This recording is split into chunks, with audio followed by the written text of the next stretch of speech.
Hello, good morning students. आज का अपना जो लेक्चर है वो है गाउस के नियम के अनुप्रयोग। इससे पहले लेक्चर में अपने पढ़ा है गाउस का नियम किसी भी बंद पृष्ठ से गुजरने वाला कुल फ्लक्स है वो कुल आवेश तथा एप्सिलॉन नॉट के अनुपात के बराबर होता है, यानी फाई बराबर अपने पढ़ा है क्यू अपॉन एप्सिलॉन नॉट। और उस लेक्चर में अपने डिस्कस किया था कि सतत आवेश वितरण तीन प्रकार से होता है: रैखिक आवेश वितरण लैम्ब्डा, पृष्ठीय आवेश वितरण सिग्मा और आयतन आवेश घनत्व रो। तो गाउस के नियम के 4 एप्लीकेशन अपन पढ़ेंगे। उन 4 एप्लीकेशन में से एक एप्लीकेशन एग्जाम में 100% श्योर आती है, 4 मार्क्स में 4 नंबर में आती है। और पहला अनुप्रयोग है अनंत लंबाई के एक समान आवेशित सीधे तार के कारण विद्युत क्षेत्र की तीव्रता, यानी electric field intensity due to infinite length of uniform charged wire. तो डियर स्टूडेंट्स, इस टॉपिक के अकॉर्डिंग अपन फिजिक्स में जो भी एक्सपेरिमेंटल सेटअप के लिए अपने को जो चीजें चाहिएंगी वो टॉपिक के अकॉर्डिंग अपन लेंगे।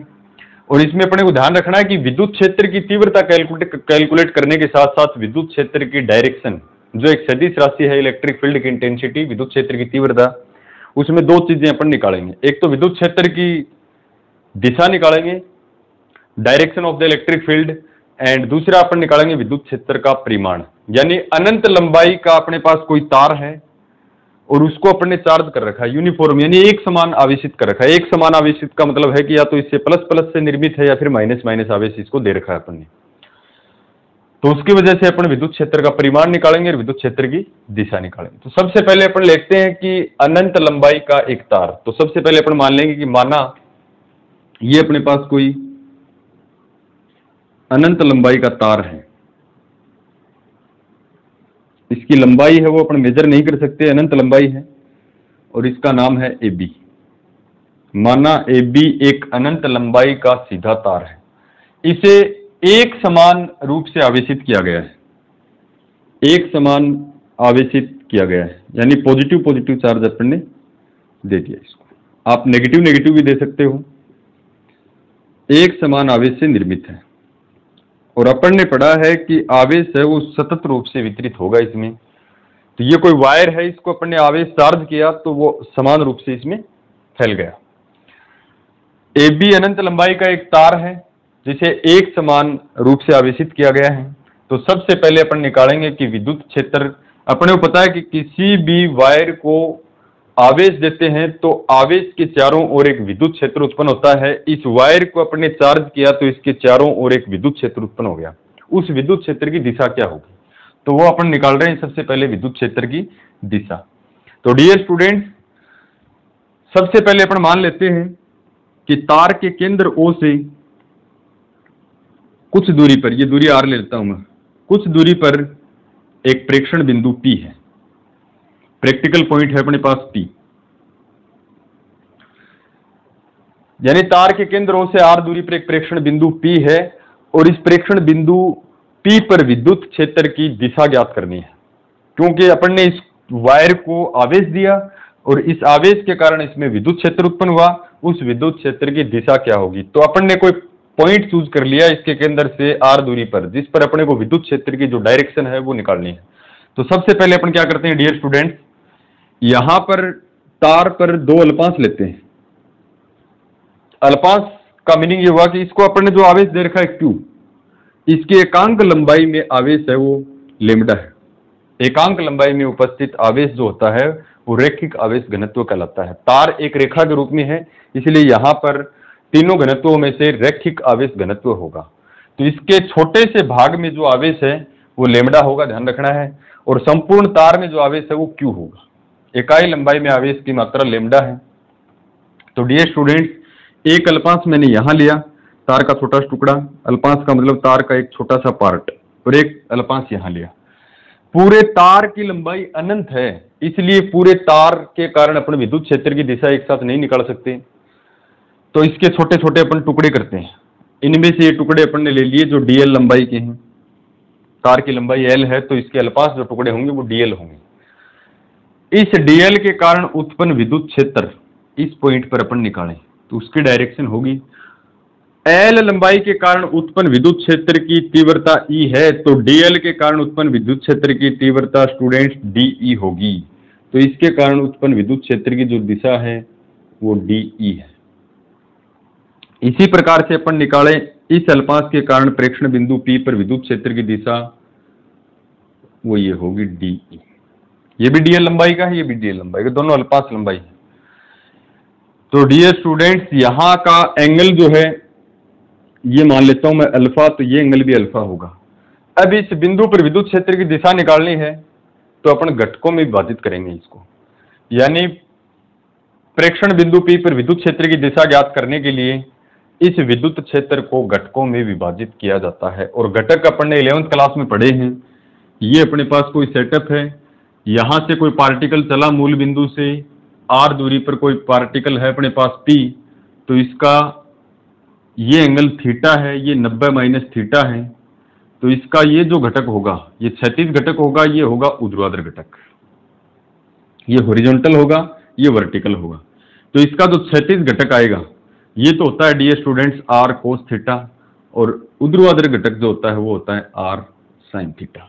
तो इसको घटकों में विभाजित करेंगे, और घटकों में विभाजित करने के लिए इस प्रेक्षण बिंदु P पर अपन ग्राफ प्लॉट करते हैं।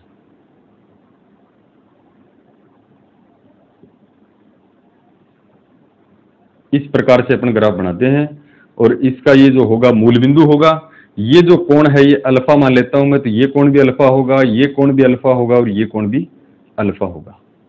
तो डियर स्टूडेंट, सबसे पहले अपन ऊर्ध्वाधर घटक निकालते हैं और फिर निकालेंगे अपन क्षैतिज घटक, या फिर पहले अपन क्षैतिज घटक निकाल लेते हैं। तो इस विद्युत क्षेत्र को देखो ध्यान से, इस विद्युत क्षेत्र इसकी तरह बिहेव करता है, यानी ये क्षैतिज रेखा और ये लंबवत रेखा इनके बीच में आ गया, ये क्षैतिज रेखा और ये लंबवत रेखा। इसको अपने को देखना सेटअप को, ये कोण अल्फा है तो ये 90 माइनस अल्फा होगा, क्योंकि पूरा एंगल 90 डिग्री का है। तो डियर स्टूडेंट, क्षैतिज घटक होता है r कोस थीटा, थीटा की जगह अपने पास अल्फा है, तो r कोस, और r की जगह अपने पास कौन है डीई है। यहां तो r लेके बताया मैंने एग्जांपल आपको, यहां डीई है, तो इसका ये क्षैतिज घटक होगा डीई कोस थीटा की जगह कोस अल्फा, क्योंकि एंगल अपना अल्फा है। तो डियर स्टूडेंट्स, ऊर्ध्वाधर घटक क्या होगा r साइन थीटा, तो r की जगह अपने पास डीई है, तो ये होता है डीई साइन थीटा की जगह है अपने पास अल्फा। इसी प्रकार से इस विद्युत क्षेत्र को घटकों में विभाजित करें, तो इस विद्युत क्षेत्र को घटकों में विभाजित करें तो डियर स्टूडेंट, ये जो डायरेक्शन है ये इसके और इसके बीच में है, तो ये पूरा एंगल 90 डिग्री का, ये अल्फा है तो ये 90 माइनस अल्फा, तो इसका क्षैतिज घटक जो आएगा वो तो क्या आएगा डीई कोस अल्फा, इसका ऊर्ध्वाधर घटक क्या आएगा डीई साइन अल्फा। तो इसके घटक निकाले अपन ने, इसके दो घटक निकाले, ये घटक दो होते हैं फिजिक्स में, दोनों घटक निकाल लिए, इसके डीई कोस अल्फा और इसका ये घटक है डीई साइन अल्फा। इसी प्रकार से इस विद्युत क्षेत्र के दो घटक निकाले हैं डीई कोस अल्फा और डीई साइन अल्फा। अब इसको ध्यान से देखिए स्टूडेंट्स, डीई और डीई बराबर हैं, साइन अल्फा और साइन अल्फा बराबर हैं, तो इसके ऊर्ध्वाधर घटक जो है वो परिमाण में बराबर हैं, ये भी डीई साइन अल्फा और ये भी डीई साइन अल्फा। ऊर्ध्वाधर घटक परिमाण में बराबर हैं लेकिन दिशा में विपरीत हैं, एक की डायरेक्शन ऊपर की ओर है, एक की डायरेक्शन नीचे की ओर है, then they are cancel to each other, तो दोनों एक दूसरे को निरस्त कर देते हैं। तो थ्योरी में आपको क्या लिखना है कि प्रेक्षण बिंदु P पर उत्पन्न विद्युत क्षेत्र डीई और जो डीई है दो है, क्योंकि अब एक अल्पांश डीएल है इसकी वजह से डीई, दूसरा अल्पांश डीएल है इसकी वजह से भी डीई, इन दोनों विद्युत क्षेत्रों को घटकों में विभाजित करें तो इसके ऊर्ध्वाधर घटक परिमाण में समान, यानी इनकी वैल्यू बराबर हैं, लेकिन दिशा में विपरीत होने के कारण ये एक दूसरे को निरस्त कर देते हैं, तो इसको आप गणना में काउंट नहीं कर सकते। न्यूटन के क्रिया प्रतिक्रिया नियम से ये कैंसिल करेंगे, इसकी डायरेक्शन इस डायरेक्शन में, इसकी डायरेक्शन नीचे की ओर। अब बात करते हैं क्षैतिज घटक, तथा क्षैतिज घटक परिमाण में बराबर हैं डीई कोस अल्फा और डीई कोस अल्फा, लेकिन दोनों एक ही दिशा में हैं, और न्यूटन कहता है कि दोनों एक ही दिशा में हैं तो ये दोनों घटक परस्पर जुड़ जाते हैं, तो ये दोनों घटक परस्पर जुड़ जाएंगे।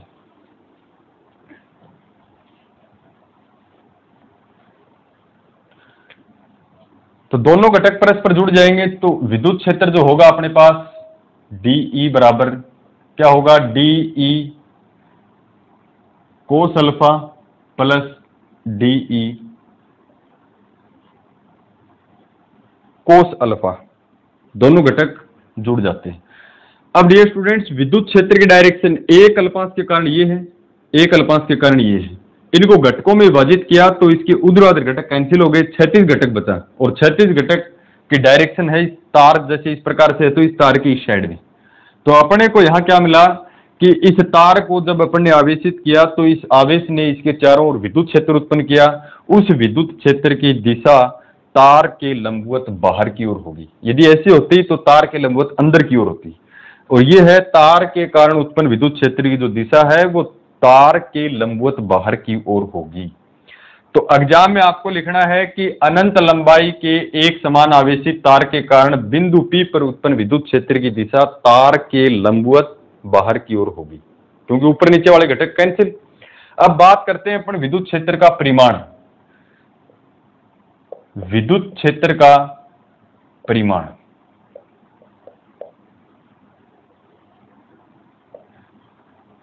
जो मैग्नीट्यूड है इलेक्ट्रिक फील्ड का वो, तो इस विद्युत क्षेत्र का परिमाण यानी इस विद्युत क्षेत्र का मान कितना होगा। तो डियर स्टूडेंट्स, विद्युत क्षेत्र का मान ज्ञात करने के लिए अपन एक इस वायर के चारों ओर एक बंद पृष्ठ की कल्पना करेंगे, क्योंकि गाउस का नियम कभी भी खुले पृष्ठ के लिए लागू नहीं होता है।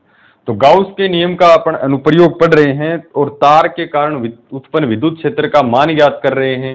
तो ये जो तार है इसके चारों ओर एक बंद पृष्ठ लेना पड़ेगा, यानी इस तार को किसी भी बंद पृष्ठ में डालना पड़ेगा। तार की जो शेप है, आकृति, वो बेलनाकार है, क्योंकि नीचे वर्त है ऊपर वर्त है, तो ये बेलन टाइप बन गया अपने पास।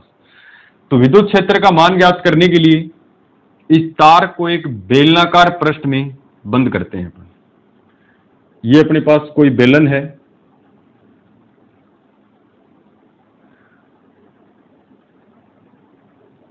और इस तार को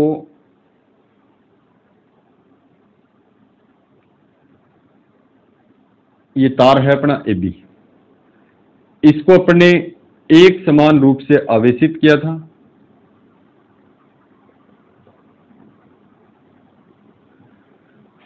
और इसके चारों ओर एक बंद पृष्ठ की कल्पना की गई है गाउस के नियम के अनुसार, क्योंकि गाउस का नियम बंद पृष्ठों के ऊपर लागू होता है। तो इस तार के चारों ओर एक बेलनाकार बंद पृष्ठ की कल्पना की। तो डियर स्टूडेंट्स, इस बेलनाकार पृष्ठ में 3 भाग हैं। बेलन के 3 भाग अपन डिवाइड करेंगे, एक नीचे वाला वर्त बेलन का, एक ऊपर वाला वर्त, और बीच का ये वक्र पृष्ठ। तो इसको 3 भागों में विभाजित किया जाता है। ये 3 भाग हैं स्टूडेंट्स, ऊपरी वर्तीय पृष्ठ, जिसको मैं देता हूं DS1, इसको नाम देता हूं DS1। सेकंड है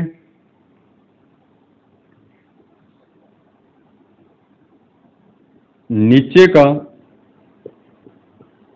वर्तीय पृष्ठ, क्योंकि बेलन लिया है, बेलन के ऊपर नीचे 2 वर्त होते हैं, जैसे ये वर्त है, एक ऊपर होता है ऐसे, तो नीचे का वर्तीय पृष्ठ जिसको DS2 कह देता हूं। एक डियर स्टूडेंट्स, बीच का जो वक्र पृष्ठ बच गया ये इस बेलन का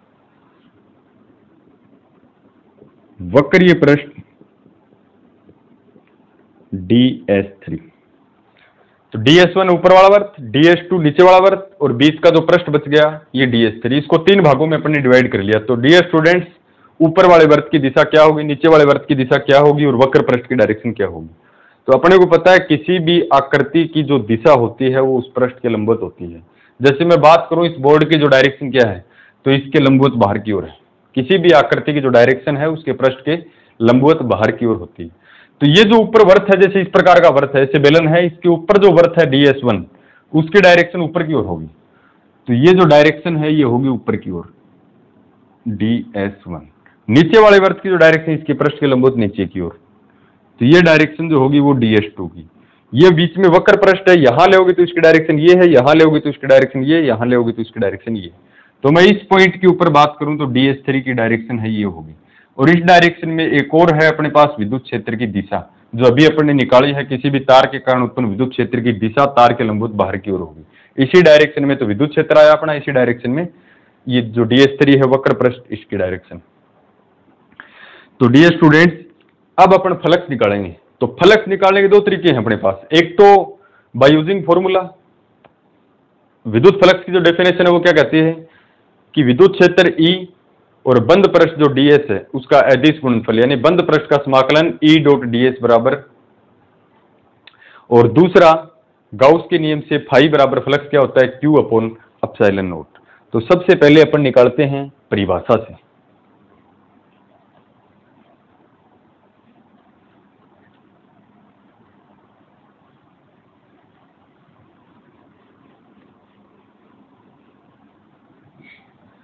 तो परिभाषा से अपन फ्लक्स निकालते हैं, फिर निकालेंगे गाउस के नियम से।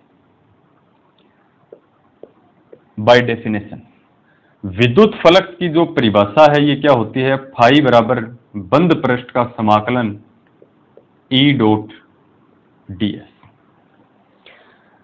डियर स्टूडेंट्स, ये जो फ्लक्स है इसमें बंद पृष्ठ अपने पास तीन हैं, ds1, ds2, ds3। तो E डॉट ds को मैं 3 बार लिखूंगा। Then this implies phi equals to बंद पृष्ठ का समाकलन E डॉट ds, s की जगह s1 plus E dot ds2 और प्लस बंद पृष्ठ का समाकलन E डॉट ds3। ऐसा क्यों किया अपन ने कि अपन ने जो बंद पृष्ठ लिया है उस बंद पृष्ठ को 3 भागों में डिवाइड किया है, तो इससे भी कुछ फ्लक्स निकलेगा, इससे भी कुछ फ्लक्स निकलेगा और इस बंद पृष्ठ से भी कुछ फ्लक्स निकलेगा। तो total flux will be 3 times. अब डियर स्टूडेंट्स, डॉट प्रोडक्ट अपन खोलते हैं। जैसे अपने को A डॉट B खोलना है तो इसको अपन कैसे खोलेंगे, AB cos थीटा से। तो E और ds1 के बीच में जो डॉट है उस डॉट को हटाएंगे तो cos थीटा लग जाएगा। तो इसके लिए अपन क्या करेंगे, फाई बराबर बंद पृष्ठ का समाकलन E ds1 cos थीटा, सभी का डॉट हटा दीजिएगा और cos थीटा लगा दीजिएगा। E ds2 cos theta plus E ds3 cos theta, सभी का डॉट हटाया मैंने। अब थीटा की वैल्यू क्या होगी डियर स्टूडेंट्स, यहां का जो थीटा है ये व्यक्त करता है कि E और ds1 के बीच में कोण कितना है वो लिखो। यहां का थीटा रिप्रेजेंट करता है कि E और ds2 के बीच में कितना कोण है, और यहां वाला थीटा रिप्रेजेंट करता है कि E और ds3 के बीच का कोण कितना है।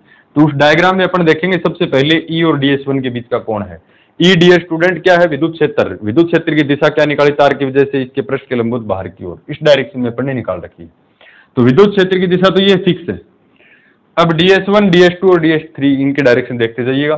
ds1 की डायरेक्शन क्या है, ds1 क्या है, ऊपर वाला वर्त है, ऊपर वाले वर्त की डायरेक्शन ऊपर की ओर होगी। अब विद्युत क्षेत्र रह गया इस डायरेक्शन में, ds1 रहेगा इस डायरेक्शन में। एंगल देखो आप यहाँ पर 90 डिग्री, तो ये जो एंगल है वो 90 डिग्री है। तो देन दिस इंप्लाइज फाई बराबर बंद पृष्ठ का समाकलन E ds1 cos 90 degree plus E ds2 cos, अब देखो E और ds2 के बीच का कोण, E ये है, ds2 क्या है, नीचे वाला वर्त, नीचे वाले वर्त की डायरेक्शन नीचे की तरफ, और E इस डायरेक्शन में रह गया, तो दोनों के बीच का एंगल फिर 90 डिग्री। तो ये भी कितना होगा, 90 डिग्री प्लस बंद पृष्ठ का समाकलन E ds3, ds3 की डायरेक्शन, ds3 की डायरेक्शन इसी डायरेक्शन में, विद्युत क्षेत्र भी इसी दिशा में, ds3 ये रहा, विद्युत क्षेत्र ये रहा, दोनों एक ही दिशा में है, तो इनके बीच में बनने वाला कोण 0, तो ये हो जाएगा cos 0 डिग्री। Then this implies phi equals to, dear students, cos 90 will be 0, there are also cos 90 will be 0। ये हो गए दोनों 0 प्लस 0 प्लस बंद पृष्ठ का समाकलन E ds3, cos 0 will be 1। तो डियर स्टूडेंट्स, परिभाषा से फ्लक्स आया अपने पास E को बाहर ले लेता हूं मैं, बंद पृष्ठ का समाकलन ds3। अब देखिए स्टूडेंट्स, यहां ds3 क्या है, बंद पृष्ठ का समाकलन, और ds3 बेलन का वक्रीय पृष्ठ है ds3, और बेलन का वक्रीय पृष्ठ ये होता है, बेलन का वक्रीय पृष्ठ है, उसका समाकलन कर रहे हो, इसका मतलब बेलन का कुल वक्रीय पृष्ठ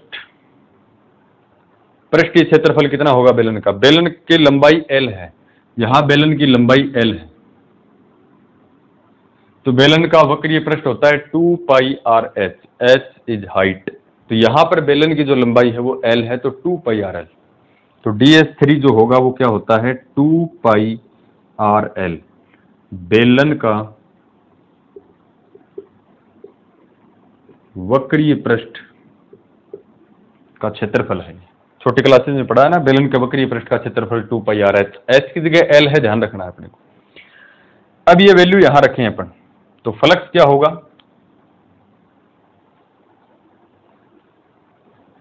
इसको मिटा देता हूं मैं यहां से,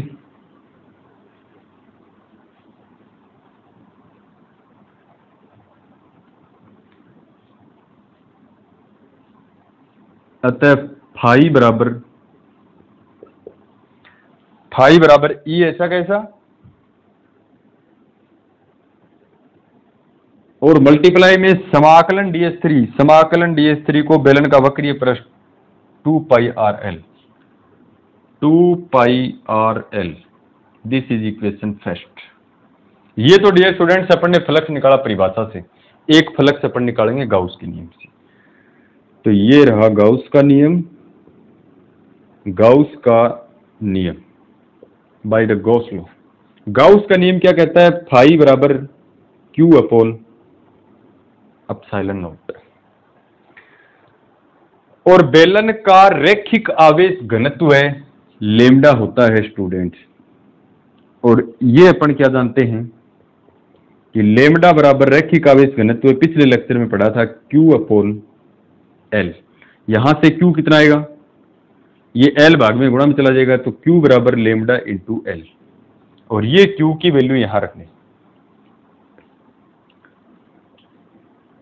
अतः फाई बराबर q की वैल्यू क्या रखेंगे, लेमडा इंटू l, तो lambda into l upon epsilon not, this is equation number 2।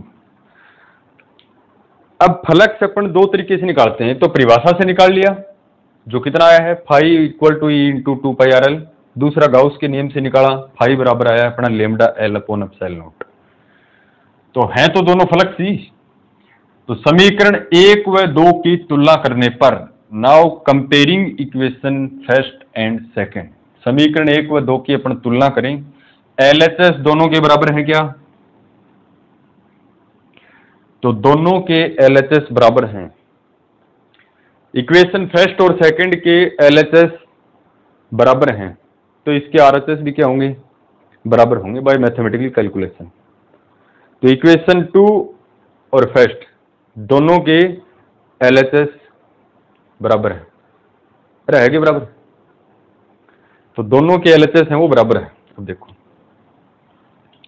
By equation first and second, तो दोनों के LHS बराबर करें, RHS बराबर होंगे, तो क्या लिखेंगे, E into 2 pi r l, ये वाली टर्म ये किसके बराबर जाएगी, lambda l upon epsilon not, lambda l upon epsilon not, और यहां आपसे क्या निकालना अपने को, विद्युत क्षेत्र का परिमाण, तो विद्युत क्षेत्र का मान कितना आएगा, E इक्वल्स टू, ये गुणा में है भाग में चला जाएगा बेचारा, lambda l upon 2 pi epsilon naught r l।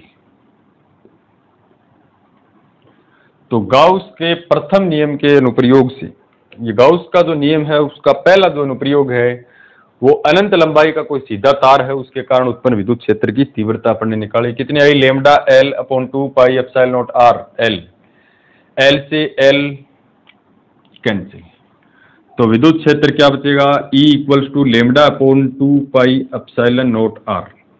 Dear students, lambda क्या है, तार का रैखिक आवेश घनत्व है। रैखिक आवेश घनत्व क्या होता है, एकांक लंबाई में उपस्थित कुल आवेश की मात्रा, 2 pi epsilon not. Constant r क्या है, तार के केंद्रों से r दूरी पर प्रेक्षण बिंदु P। अब कंपटीशन एग्जाम में क्या पूछता है कि तार के कारण उत्पन्न विद्युत क्षेत्र की तीव्रता दूरी पर किस प्रकार निर्भर करती है, तो दूरी क्या है, r, विद्युत क्षेत्र की तीव्रता दूरी के व्युत्क्रमानुपाती होती है, that is electric field intensity inversely proportional to the distance r, यानी अपन ये बोल सकते हैं या E जो है वो व्युत्क्रमानुपाती है r की। अब एग्जाम में पूछता है कि E और R तार के कारण उत्पन्न विद्युत क्षेत्र की तीव्र तथा दूरी के मध्य आलेख खींचिए। तो ग्राफ बनाएंगे स्टूडेंट्स। अपने फिजिक्स में दो ग्राफ आपको ध्यान रखने हैं, एक होता है समानुपाती का, एक होता है व्युत्क्रमानुपाती का। दोनों ग्राफ को रट लेना। समानुपाती का ग्राफ सरल रेखा प्राप्त होती है, व्युत्क्रमानुपाती का ग्राफ ऐसे आता है घटते हुए क्रम में। तो डियर स्टूडेंट्स, अपना दूरी है वो व्युत्क्रमानुपाती एक समानुपाती, तो व्युत्क्रमानुपाती है। व्युत्क्रमानुपाती का ग्राफ क्या होगा, ये होगा व्युत्क्रमानुपाती। एक साइड में बनाओगे ई, यहां बना देते हैं दूरी आर और यहां बना देते हैं विद्युत क्षेत्र, तो इसका ग्राफ ये होगा। ये समानुपाती का ग्राफ है।